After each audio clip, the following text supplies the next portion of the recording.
Jalen Johnson, who I said was going to go under 20 tonight. He sucks. There's still a quarter left. It's just crazy. That's incredibly even. JV only has 12, dude. Who's leading for one? Anthony? Simon, Brown, and Hauser all have 12. Yeah, Fisher, France, not food.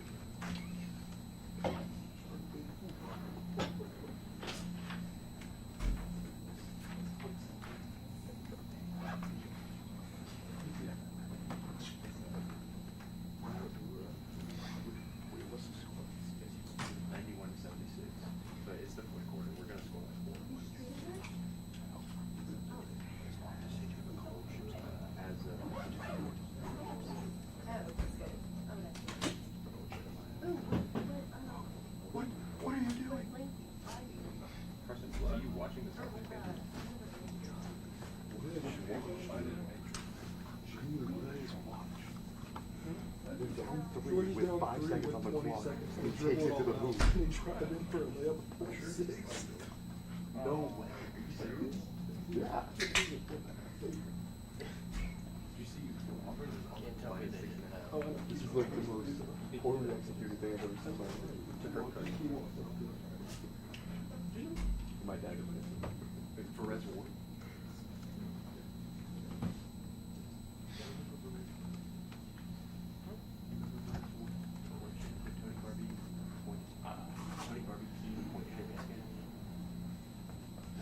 Have you seen the highlights of the Buffalo game that they got caught point shooting in the first half?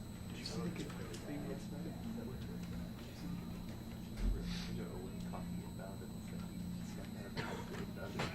I didn't see that. I didn't see that. He tossed it in, handed it off, stepped back out, handed it off.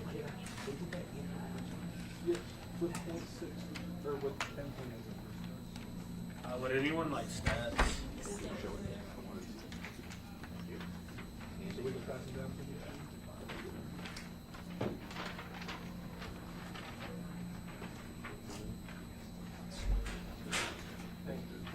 It's all up here, right?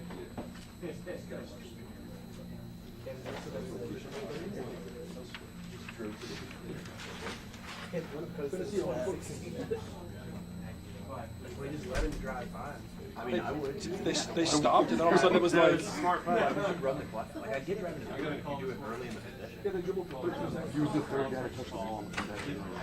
It's almost as crazy as putting a first more pass.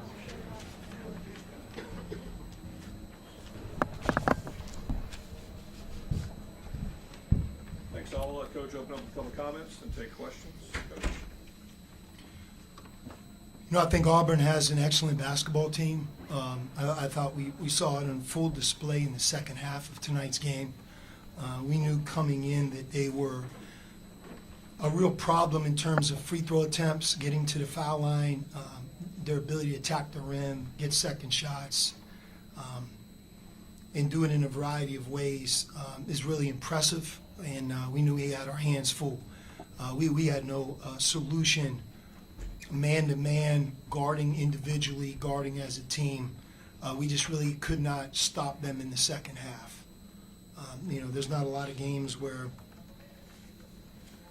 they shot, 20, they were 22 for 28 from the free throw line in the second half. You know, it's almost impossible to do in a college game, but I give them a lot of credit. They put our guys in a position to foul, and we fouled the shit out of them. And they made 22 of 28. So I think just from our perspective, we lost to a really good team. I think this atmosphere, first time I've been in the new building, long time ago I was here. It's crazy, great environment, really is. Great home court, and they got a heck of a coach. Bruce Pearl, I consider a good friend. I have an amazing amount of respect for him and his son. Just Bruce Pearl, one of the great coaches in our game. Saw him earlier, and he looks a lot more relaxed with his suntan than he used to. So a lot of respect for Auburn, a lot of respect for Steven, really great respect for Bruce Pearl in all ways. And I think we lost to a really good team. You know, we did some good things, but look, so what? You know, they were the better team. They beat us in the second half, and they really beat us at the foul line. Questions? Go ahead. Coach, your team shot very well in the first half, cooled off in the second half. Was that just law of averages, or was that something that Auburn did defensively to kind of make some changes there? Yeah, I think both. I think it's the law of averages. We were hot for sure. That's one of the big reasons we had the lead. But I thought their scheme of switching, it's not easy to do against us because Modest is such a big guy in there. But I thought that slowed us down, made us stand too much. Look, I would just say this to you guys right here. I'm a visiting coach. I'm in Texas. I'm here at Auburn on a big road game late January. My team went 26 for 50 from the field, 12 for 26 from 3, 18 of 23 from the foul line. We had 11 turnovers, but we only had 2 in the second half, and we scored 82 points. We lost. You know, if you look at our second half defense, I mean, if I went out there with 4 instead of 5, I don't think they would. I think they would have got more than 88, but maybe like 94, 96. Like we had zero answers. I think at one point they were shooting over 70%. Just again, if you get to the free throw line 28 times and a half, that's total dominance, and that's how it felt, you know. And we have to look at it. We've been looking at it. We're a better offensive team than defensive team, but you know, I've been doing this enough to at least know this, that when you get deep into a conference season and you're fighting good teams, good coaches, you have to be able to defend and play offense. You know, you're not going to be able to say, hey, tonight's our hot night and we're going to go get one. There's too many good players on the other team. There's too many good teams and coaches in this league. So, you know, our defense, it has to get better individually, collectively, and we're going to stay at it and keep hitting that rock. They say it breaks. It's not breaking right now for us. We're just keep hitting it. Coach, obviously Keyshawn Hall makes the top of the scouting report for you. He started the game 1 of 5, but obviously finished 7 of 13, shot 17 free throws in this one. Can you talk about what was so hard to stop about him in the second half? Yeah. So at the half, he had what, 3? Did he have 3 points at the half? How many points did he have at the halftime? 3 points? Right. So think about that. He had 3. He had 28 in the second half. Look, again, law of averages, you know, I don't know if he's going to end the game with 6. So he's too good of a player, and I thought we did a better job against him in the first half. He might not have played as well as he usually does, but again, we didn't have an answer for him in the second half. I mean, 17 free throws, 14, 31, yeah, 7 for 13. He's a heck of a player. I'm going to tell you this. He's one of college basketball's premier players. He is. He did it against Florida on Saturday night, and I thought, again, his second half really spoke volumes. You know, Dalen Swain was terrific on our end. You know, I think he negated some of Keyshawn because Dalen also had a big night. But, yeah, Keyshawn Hall's a terrific player. But it wasn't just him. I thought Overton was really good. He had 25. And I thought 5 for 7 from 3.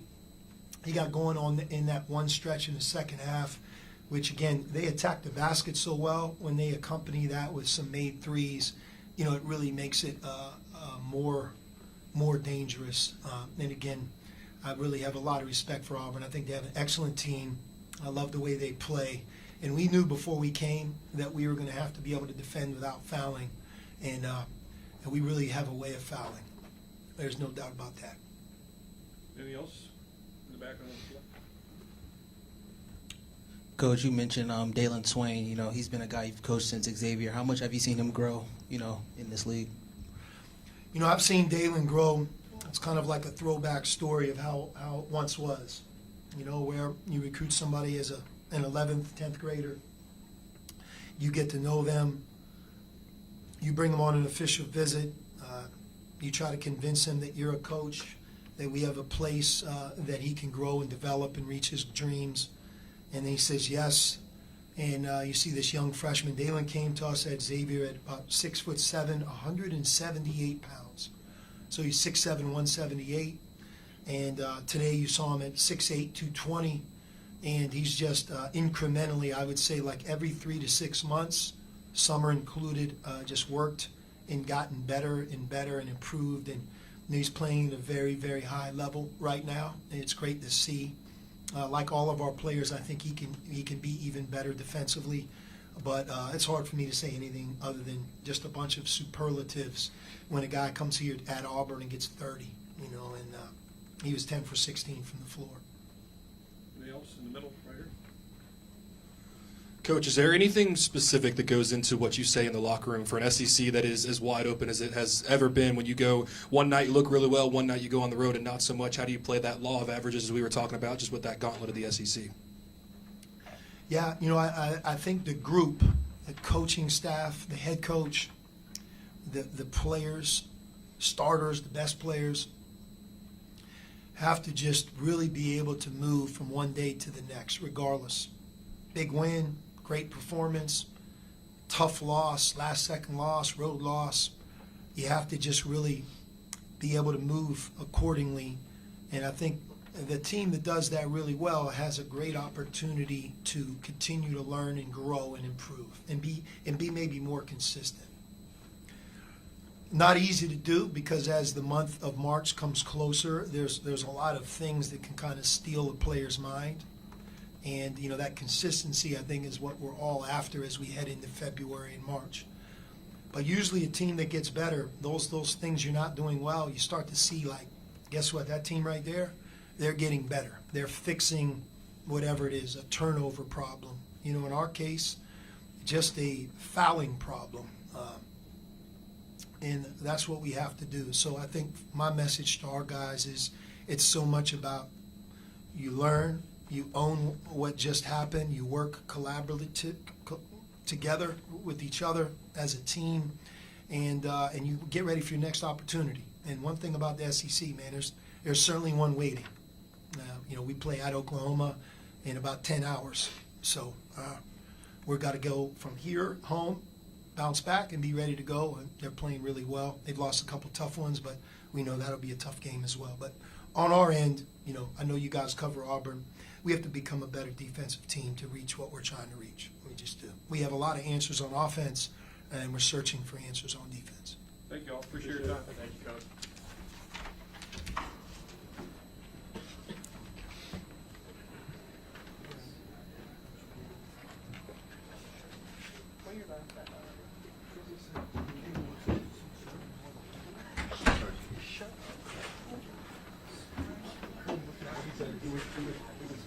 Christian turns to me and goes,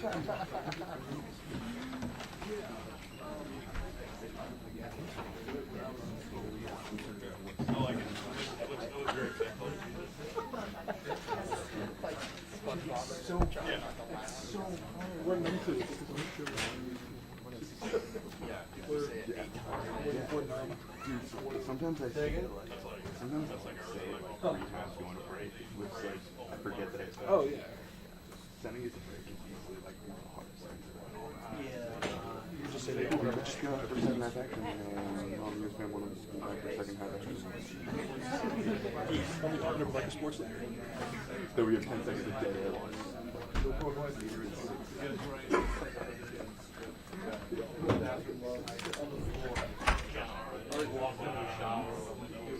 Everybody.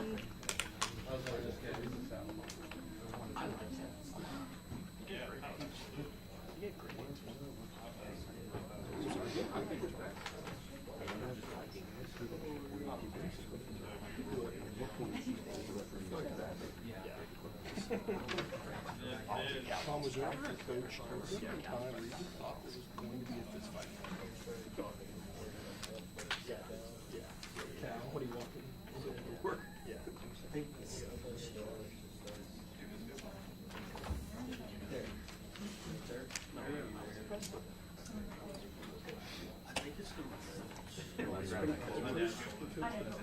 Oh, yeah. So,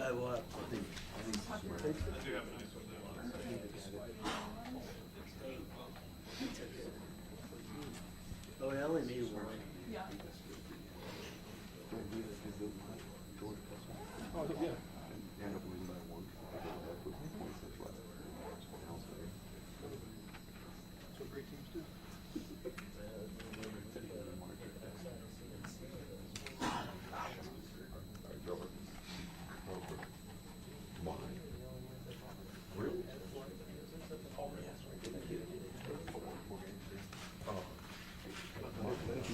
when the game was regardless of it. Like this. But 140.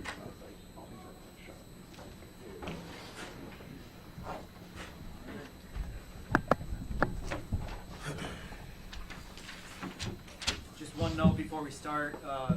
Auburn's 3 turnovers ties the school record for fewest turnovers in a game. So with that, I'll turn it over to Coach for an opening statement. Once again, just got to thank our fans. Another unbelievable environment, another unbelievable crowd. It makes all the difference in the world. We're down 14 with 9 minutes left in the game, and having a full house gives our guys the confidence and the courage to be able to find ways to chip away and get back into that game. So, coming into the game, I think Texas averaged 7 made threes a game, and they made 8 in the first half. And Dalen Swain, I think, was 3 for 3 at halftime or 4 for 4, and he shoots 27% from 3. Those are the shots we wanted them to take. We wanted them to take threes. We don't want Cam Heide, who shoots 50% from 3, to make 5 out of 6. That was on us. But I thought the rest of those guys, we wanted those guys to take contested threes, and to their credit, they made them. If you had told me before the game that they were going to make 12 threes, I don't know if we have I'm not sure if we win that game.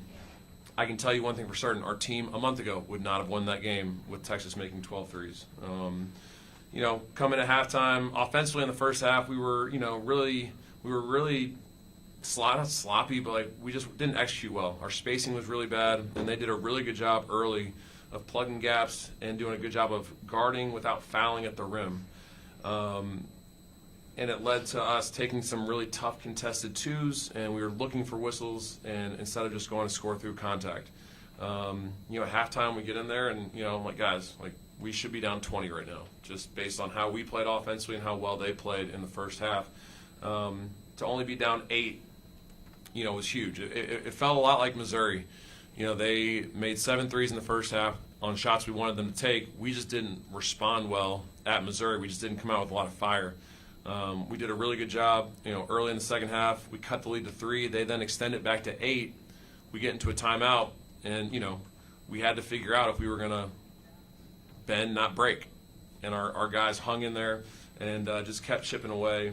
And I thought in the second half, Mike did a great job. Coach Burgermaster did a great job of just putting us in spaces where we could drive those guys and they wouldn't be able to help nearly as much. And, obviously Key and KO had a lot of step up in that second half and made a lot of really big shots. And we did a really good job of attacking them and not looking for fouls and forcing them to foul us, leading us to be able to go to the line 28 times in the second half and making 22 of them. So, I thought our guys hung in there, found a way to beat a really good Texas team. This one, I was really worried about this game. Obviously coming off of 3, two really good road wins, understanding how dangerous that team is, especially when they play really well in big games. And we were able to find a way to, grind out a win, and, proud of the guys. So, take any questions. Stephen, y'all almost averaged 2 points of possession in the second half. Just for it to be that clean after, like you said, how sloppy it was in the first half. Just what did that say about kind of the guys kind of resetting and refocusing out there? Yeah, I think Mike made a lot of really nice adjustments in that at halftime. And one of the things that we saw was that they were putting a lot of bodies on Keyshawn Hall. So we wanted to feed him early and kind of go through him, and it helped that obviously he made a couple shots early to kind of get us going. But if they were going to put that many guys on him, it was going to let other people be open, and KO was the recipient of a lot of that. Because and it wasn't off of Keyshawn Hall's first pass, it was the swing after the first pass, because they were then in rotation and were able to get shots. So I thought Mike did a phenomenal job of making some halftime adjustments and putting us in sets that really took advantage of how they wanted to guard. In the first half, we didn't do a very good job of spacing them out. Second half, we did a much better job. And we got bailed out by 2 of our best players. So Key and KO were phenomenal. Stephen, you talk about the sellout crowd and giving your guys the confidence, but it seemed like that was the most interactive you've been with the crowd tonight. Just how much do you yourself feed off of that energy? I'm not sure I feed off of it, but I know our players do. So, it helped us in the second half, because every time we're trying to get them up on their feet, our guys stepped up and made plays. And, I think it's just something that our guys really, really love. And it makes all the difference in the world. So, if I'm going to continue to do it because I think it helps us, and our guys responded well to it, and it allowed us the opportunity to find a way to win that game. So, just grateful, very grateful for our students and our fans that come out every single night and support this team. Coach, we talk so much about KO and how much of an impact he makes defensively, but how different is your team when he has a night like tonight on the offensive end of the floor? How different can you guys be when he plays the way he did on that end of the floor? Yeah, it's huge. KO gets a really bad technical foul in the first half, and out of frustration, and KO in the past would have had a hard time responding from that, and I said, KO, we don't do that. And he looked at me and said, you're right. And then, the next possession, I said, hey, go pat him on the butt and say you're sorry. He went over there patting the guy, and Vlad responded really well to it. And that's not always the case with officials. Like, sometimes when you MF them like that, you're done. But I thought that crew did a great job of moving on to the next play and not letting it impact their whistle as the game went on. And then KO is able to come back and, obviously play really well offensively. So when he makes shots, our offense is way different. We don't win tonight if him and Key don't make 8 threes. He's capable of doing that, and I know it's in there. But, I don't think we necessarily needed it in the last 3 games because we did have an advantage driving it to the rim. And, tonight we kind of took what the defense gave us, and, we went 11 for 21 from 3, and we took a lot of good ones. So we only took like 1 or 2 bad ones in this game. And obviously, really happy that Murph banked his in. That was kind of huge. Coach, 4 straight SEC wins. Now that you've got about 2/3 of the season in the books here, can you talk about what you're learning as a first-year head coach? And how has the beginning of SEC play to now changed for you in terms of how you motivate your team and prepare your team? Yeah, I think first, Mike, just trying to stay consistent. Even when you have 2 devastating losses, I got to do what I do in my preparation and not change. I'm going to be just as positive and just as hungry and just as humble as I am then as I will be now that we've won 4 in a row. And I think for me, I think my guys have responded pretty well to me being a little more fiery in our huddles and our talks about what we got to do to win games. I told our guys those last 3 games aren't going to make shots. Those last 3 games aren't going to get any rebounds. Those last 3 games aren't going to play any defense. We got to do that tonight. And, for the most part, I thought we did. So for me, it's just trying to stay consistent in my routine. And, I know I say it a million times, and you're probably tired of hearing it, but you can't get too high, you can't get too low. The best piece of advice I've ever gotten, it's never as bad as you think it is, but it's also never as good as you think it is. So right now, it's not as good as I think it is. I got to get ready for Tennessee now. And, they just won an overtime game against Georgia, so they're going to be playing with a ton of confidence. So those are kind of the things that, just for me, more importantly, is just trying to stay consistent in my preparation and my execution. Texas started 7-10 from deep in 3 of their next. Is that good? 3 of their next 14. Did you guys change anything on defense, or did they just kind of finally cool off? No, we stuck with at halftime. I was like, maybe we should blitz the ball screen. I'm like, forget that. They're not going to keep making these shots. They're just not. You got to play. I'm an analytics guy. You got to play the numbers. And for the most part, they're gonna serve you well. And sure enough, they did. Now, Heidi, you can't let him get any because he shoots 50%. But we knew that Swain was gonna miss his. Pope cooled down and Mark missed a bunch of his. So we talked about making some adjustments, but man, at some point they had to cool off, and sure enough they did. I thought we did a better job in transition of not. We did a better job. Well, part of it was because when you make shots, you can get matched up in transition. Our good offense led to better defense because we were able to set our defense. In the first half, we were in transition a lot because we had taken bad shots, and they got some clean ones because we didn't have matchups. So I think our good offense led to better defense in the second half. Yeah, going off of that, I know you were very focused on stopping them from 2 because that's what they're really good at. They only had eight makes the rim all game. Just how big was that for y'all to keep them out of the paint? Because that's usually the area where they thrive on offense. Yeah, in the second half they did a better job of going to Vokatitis and getting him easy ones around the rim. But I thought our 2-point defense was pretty good for the most part. 14 made twos in the game. I think they're in their wins they're making like 20. I think so. It was important that we ran them off the line. If they made 14 twos, like I want to say like 8 of them were like either contested like mid ranges or push shots around the rim. They weren't layups. So we're doing a better job of not giving up layups at the rim, and that's been really important for us. A few more. Coach, you mentioned Texas having to cool off. You feel like at this team, or that sometime this team was going to have to heat up. Prior to tonight, in the win streak, your team was 9 of 51 from 3. Going into this game, how do you still instill confidence in this team from behind the 3-point line, even when they're not necessarily falling in some of these big time games? Just keep shooting good shots.